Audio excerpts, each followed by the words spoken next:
ठंड में love versus arrange marriage वाली बहू के संस्कार। सरिता किचन में खाना बना रही थी। हे भगवान, एक तो घर का सारा काम करना पड़ता है और ऊपर से ये ठंड। इस ठंड में तो मैं मर ही जाऊंगी। ठंड की वजह से हाथ पैर कांपते और दर्द होते हैं। अब तो मेरी ये उम्र भी नहीं है काम करने की। इतनी ठंड लग रही है कि क्या बताऊं। तभी किचन में खुशी आती है। अरे माँ, आप इतना काम क्यों कर रही हैं? आप ठीक तो हैं? ये कहकर खुशी तुरंत सरिता का हाथ पकड़ती है।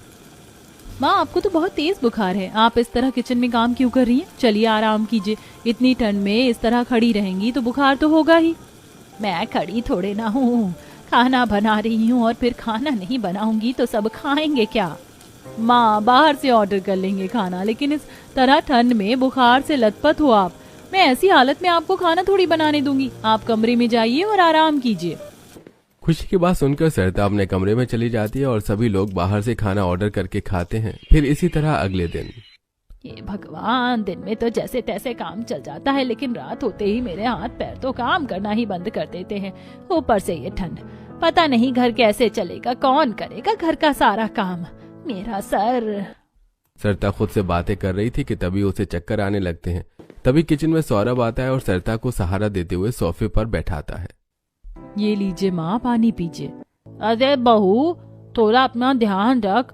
अब ये तेरी उम्र नहीं रही कि तू घर का सारा काम कर सके। हाँ सरिता, तुम अपना ध्यान रखो। ऐसे तबीयत खराब रहे तो खाना मत बनाना। आप मुझे इस तरह क्यों चिल्ला रहे हैं? अब जब घर में कोई नहीं है तो मुझे ही सारा काम करना पड़ेगा ना। और फिर मैं सिया और खुशी को तो नहीं कह सकती ना, उनका भी एग्जाम चल रहा है। क्यों ना हम नौकरानी रख लें? घर में कोई आएगा तो माँ की भी हेल्प हो जाएगी।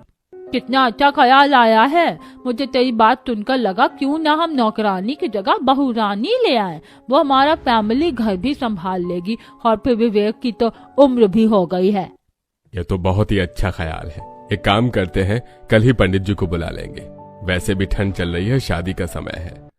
दिवाकर की बात सुनकर सभी लोग बहुत ज्यादा खुश हो जाते हैं। फिर सभी लोग बाहर से खाना मंगवा कर खाते हैं। और फिर अगले दिन। अरे क्या हुआ सरिता, जब से ठंड आई है तू तो दिखाई ही नहीं देती। अरे क्या कहूँ, घर के काम में ही इतनी बिजी रहती हूँ कि बाहर आकर सब्जी लेने का भी टाइम नहीं बचता। हाँ वो भी है, अब तुझे तेरा पूरा घर तो अकेले ही संभालना पड़ता है। लेकिन अब ऐसा नहीं होगा। मैं अपने बड़े बेटी की शादी करवाने का सोच रही हूँ। फिर बहू आएगी तो मदद हो जाएगी। देख, शादी तो करवा लेना, लेकिन याद रहे लव मैरिज वाली बहू मत लाना, वरना तेरे सपनों पर पानी फिर जाएगा। हाँ ये भी है। तुझे बेड पर खाना मिलना तो दूर की बात है, तुझे उसे बिस्तर पर खाना देना पड़ेगा।